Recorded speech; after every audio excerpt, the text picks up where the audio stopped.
Hola, ¿cómo están? Yo soy David Barrientos. Bienvenidos y bienvenidas de vuelta a este espacio semanal que tenemos para analizar las noticias más importantes de Costa Rica y el mundo. Le llamamos The Week. Luego de un pequeño break de Semana Santa, estamos de vuelta. Espero que ustedes la hayan pasado bien, que hayan podido descansar. Sabemos que muchos de ustedes ya nos conocen, pero para quienes se suman a nuestra audiencia como personas nuevas, somos un podcast de periodismo independiente. Pueden seguirnos en todas nuestras redes sociales, @lauratica, pero si en serio quieren ayudarnos, la mejor forma de hacerlo es a través de su financiamiento. Pueden ingresar a www.patreon.com/lauratica o pueden hacernos un simpe móvil al 8607-6470. El mae que recibe gente nueva y desde ya le está pidiendo plata. Pero en serio, su colaboración es vital para seguir en contacto y hacer crecer nuestra comunidad de oyentes. En el episodio de esta semana hablamos sobre el precio del arroz, también de la arbitraria detención de un periodista en el aeropuerto Juan Santamaría y la crisis de la Caja Costarricense del Seguro Social por la protesta de médicos especialistas. Iniciemos.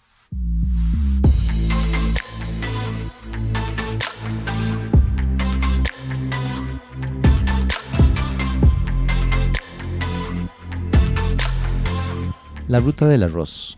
Esta semana se descarriló un poquito más. El pasado martes 2 de abril, el Tribunal Contencioso Administrativo y Civil de Hacienda acogió una medida cautelar definitiva que ordena la suspensión del Decreto Ejecutivo 43.642. Ese decreto, firmado por Rodrigo Chávez el 12 de agosto de 2022, fue el que permitió reducir el arancel que pagan los importadores de arroz. Gracias a esa firma, los empresarios importadores pasaron de pagar aranceles por 35% a 3,5% para el arroz en granza y 4% para el arroz pilado. El discurso del gobierno es que esa medida provocaría una reducción del precio del arroz y beneficiaría a las personas consumidoras, en especial las más necesitadas, y a la señora de Purral, según el presidente. El considerando cuarto de ese decreto ejecutivo dice que buscan acelerar el crecimiento económico y el mejoramiento de calidad de vida de la población. Y yo le creo, honestamente, que en el fondo sí buscaban apresurar un desarrollo económico y una calidad de vida, pero solo de las personas importadoras de arroz. Una de esas personas es Bernal Jiménez, quien aportó $15,000 al fideicomiso con el que se financió parte de la campaña electoral de Rodrigo Chávez. Ese aporte fue confirmado por Carlos Vázquez Landergren, administrador del fideicomiso, en una declaración dada bajo juramento. Bernal Jiménez Chavarría había aportado una partida de un cheque de $15,000 y como no había cuentas ni fideicomiso, entonces ese cheque lo recibió Rodrigo. Rodrigo Chávez. Y Rodrigo lo usó íntegramente para pagarle. Ese Rodrigo que usted se refiere es don Rodrigo Chávez. Rodrigo Chávez. El señor presidente, sí. El señor presidente. Entonces, ¿bajó Chávez los aranceles a los importadores de arroz para que bajara el precio de ese producto o para beneficiar a uno de sus financistas? Y aquí entra una pregunta clave. ¿Bajó realmente el precio del arroz? Pese a todas las maromas mentales que ha hecho el gobierno para tratar de convencernos de que el arroz está más barato, el índice de precios al consumidor, una medición que hace un ente con mucha credibilidad como el INEC, con corte a febrero de este año 2024, dice que el precio del arroz subió un 3,75% desde que el gobierno implementó su famosa ruta del arroz. Por ejemplo, una bolsa de 1,8 kilos de arroz costaba 1.500 colones en agosto del 2022. Para febrero del 2024, su precio subió a 1.540. Ese aumento se dio aunque el precio del arroz en Estados Unidos no creció y pese a que el dólar bajó. En ese contexto fue que el Tribunal Contencioso Administrativo concedió la medida cautelar solicitada por el Grupo Organizado de Productores de Arroz de la Región Pacífica Norte. El argumento de esa organización es que el decreto ejecutivo lesiona los intereses de los productores de arroz, la justa competencia, la libertad de empresa y afecta a sectores vulnerables como lo son los agricultores. La jueza, a cargo de valorar la petición de la medida cautelar, indicó que la reducción de aranceles para los importadores creó una enorme y desventajosa diferencia para los productores nacionales. La noticia cayó muy mal en el gobierno. El presidente reaccionó como de costumbre, irrespetando al poder judicial, intimidando a una mujer, especulando y lanzando amenazas. Pero esta vez fue un poco más visceral. Y por supuesto, se están metiendo con uno de sus financistas. Porque me llamo Rodrigo Chávez, este tema del arroz no se va a quedar así, porque yo no voy a permitir que los oligarcas industriales del arroz le sigan sacando plata a usted simplemente porque doña Patricia Calderón Rodríguez, jueza del Tribunal Administrativo, o como se llama, contencioso, diga, es que mi opinión de la política pública que le corresponde por constitución al gobierno, porque el comercio exterior es un tema del Ejecutivo, ¿o no, ministro? Ella dice que a ella no le parece, porque los precios del arroz no han bajado lo suficiente, y hay gente que se queja. Compatriotas, ven el tejido, ven las redes, las telarañas, cómo está todo conectado en este país. Llevamos 2 años de administración y este señor en serio no ha entendido que acá no se aprueban las cosas solo porque él dice y ya. Pero bueno, para dimensionar un poco más este tema, en marzo del presente año, la Corporación Arrocera Nacional estimó que desde que se firmó el decreto ejecutivo, los importadores de arroz se ahorraron más de 20.000 millones de colones en aranceles. Y adivinen, ese ahorro no se tradujo en rebajas para nosotros los consumidores.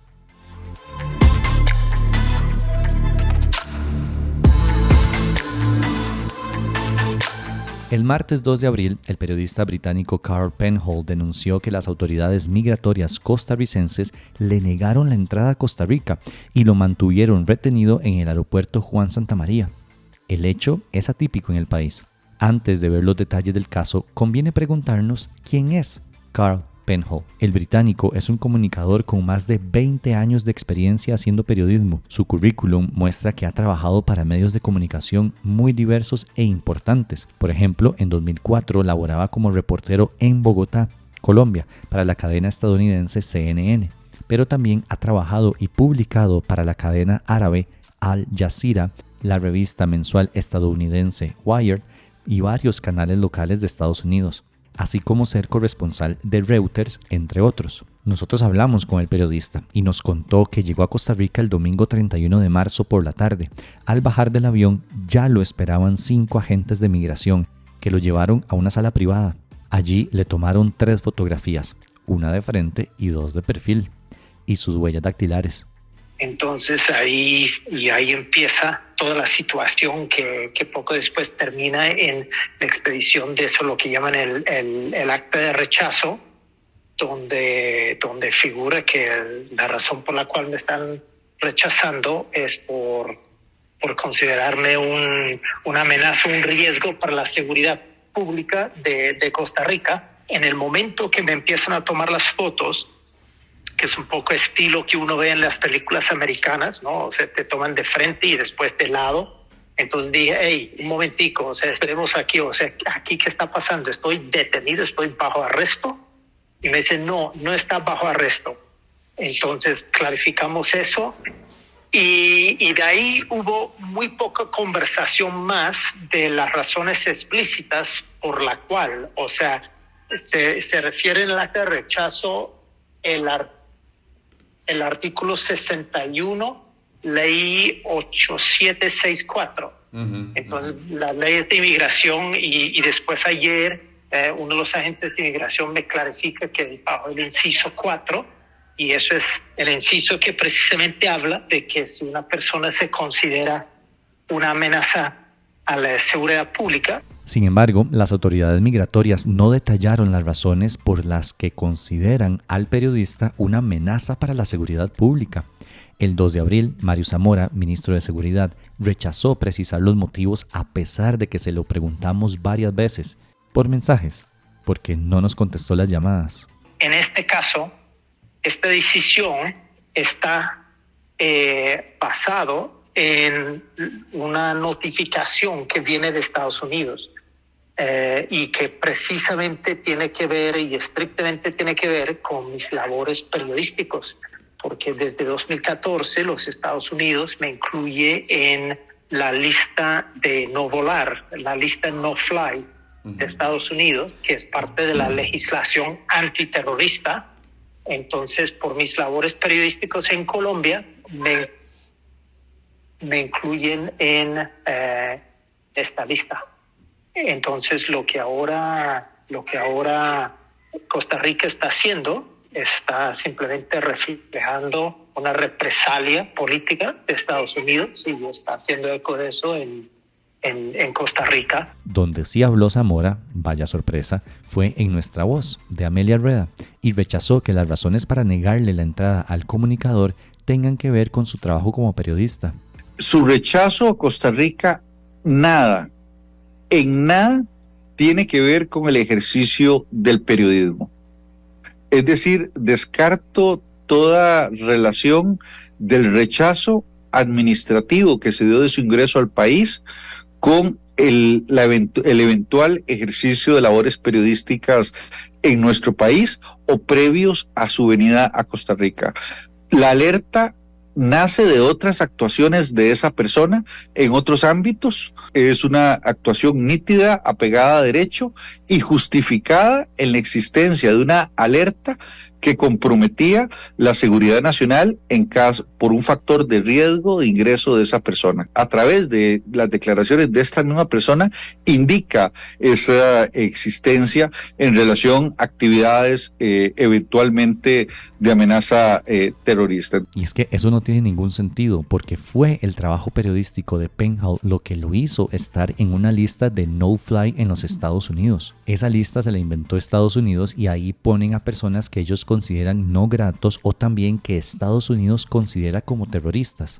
Pero este señor no es ningún terrorista, ni está buscado por ninguna autoridad judicial por terrorismo, y ha podido andar por todo el mundo sin ningún problema. El británico dijo que no venía a Costa Rica para realizar un reportaje, sino que venía a reunirse con varios colegas que trabajan de forma independiente en varios países de la región. No existe claridad de por qué rechazaron el ingreso de Penhall. Lo que sí tenemos claro es que este tipo de hechos solo empeoran la imagen de Costa Rica en materia de libertad de expresión y prensa. Y sí, empeoran una imagen, pero es que son acciones muy determinantes en contra de personas que ejercen el periodismo. En 2023, el país cayó 15 puestos en la clasificación mundial de libertad de prensa, elaborada por Reporteros Sin Fronteras. Y de hecho, esta misma organización lanzó una campaña para que a Penhall lo sacaran de esa lista estadounidense. Costa Rica pasó del puesto 8 al 23 con una calificación de 80,2, la peor calificación desde el 2010. A eso se suman los recursos de amparo en los que la Sala Constitucional ha condenado al gobierno por amedrentar periodistas. La prueba más grande de ello fue el cierre de Parque Viva como una forma de castigar a la nación por su línea editorial. Esta semana, la Sala Constitucional enfatizó que frases emitidas por el presidente Chávez, como prensa canalla, asesinos a sueldo, sicarios políticos y otras, constituyen un exceso y violan la libertad de prensa.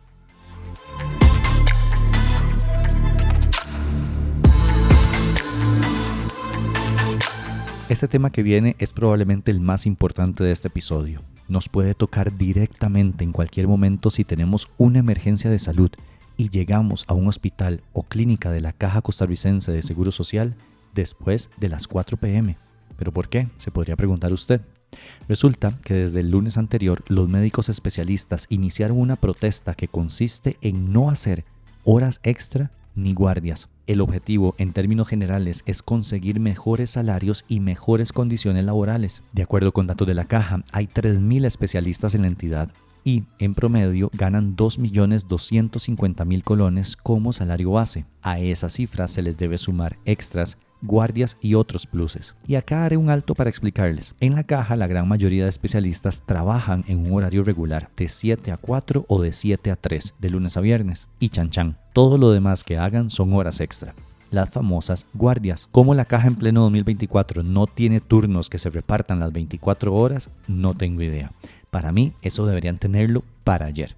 Pero bueno, Resulta que decenas de especialistas tienen un salario base menor a esos 2.250.000 colones mensuales, pues ingresaron después de la entrada en vigencia de la Ley de Empleo Público en marzo 2023, que vino a cambiarlo todo.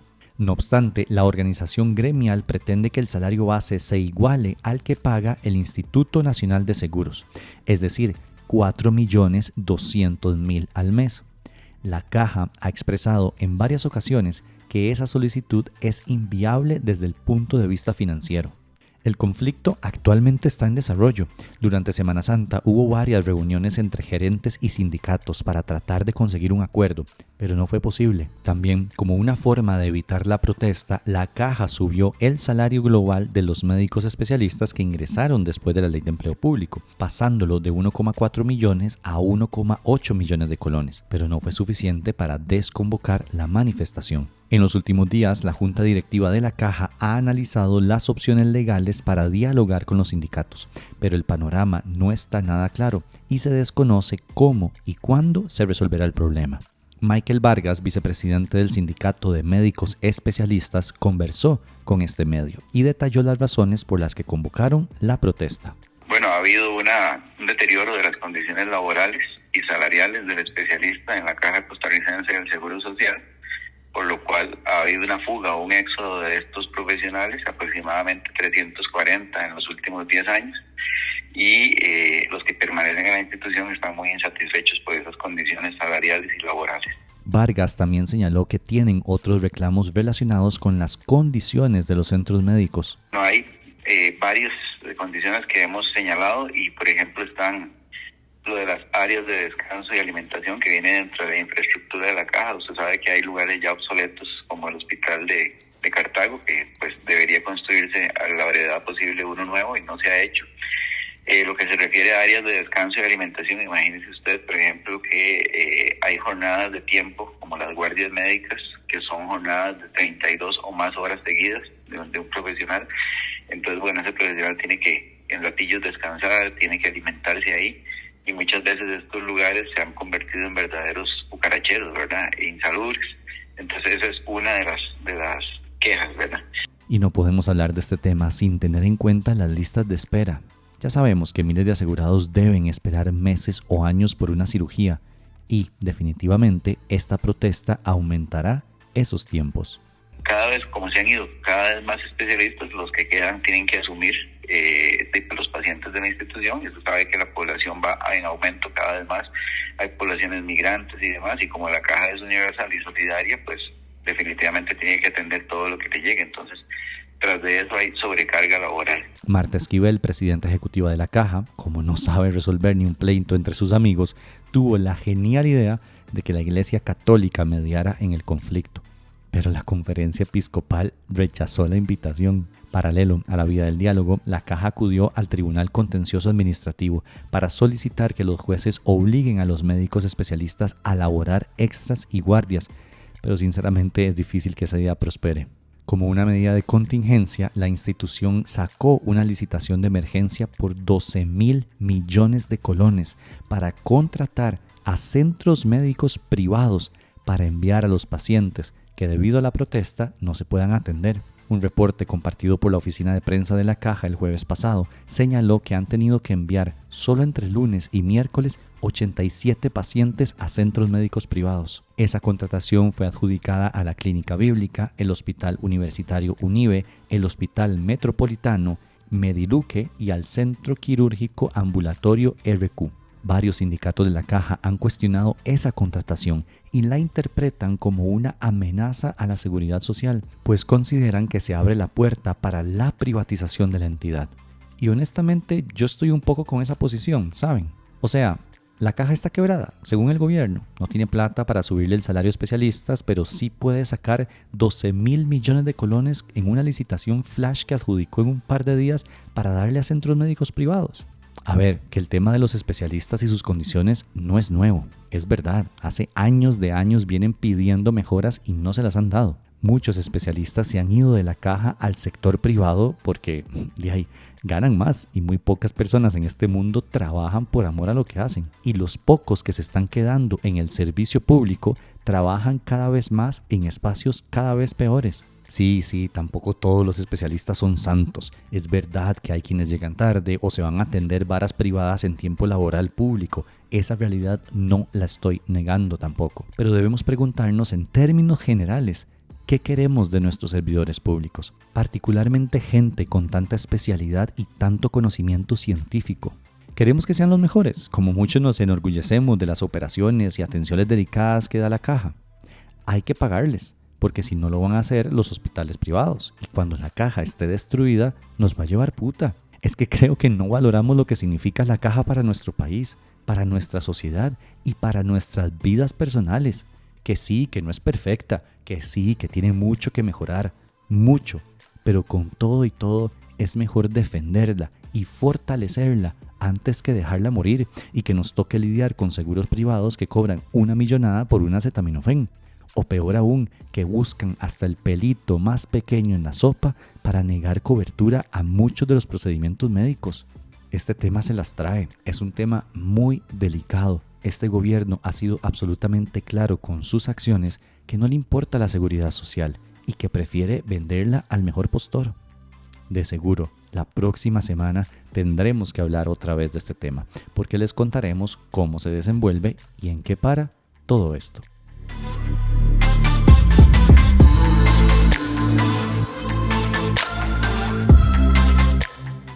Esto fue un resumen de las noticias más importantes que sucedieron del 1 al 5 de abril en Costa Rica. Recuerden que pueden seguirnos en todas nuestras redes sociales @lauratica. Pueden compartir este podcast para que le llegue a más gente. Pero lo más importante que pueden hacer es apoyarnos con su financiamiento en www.patreon.com/lauratica o a través de Simpe Móvil. Es muy sencillo, 8607-6470.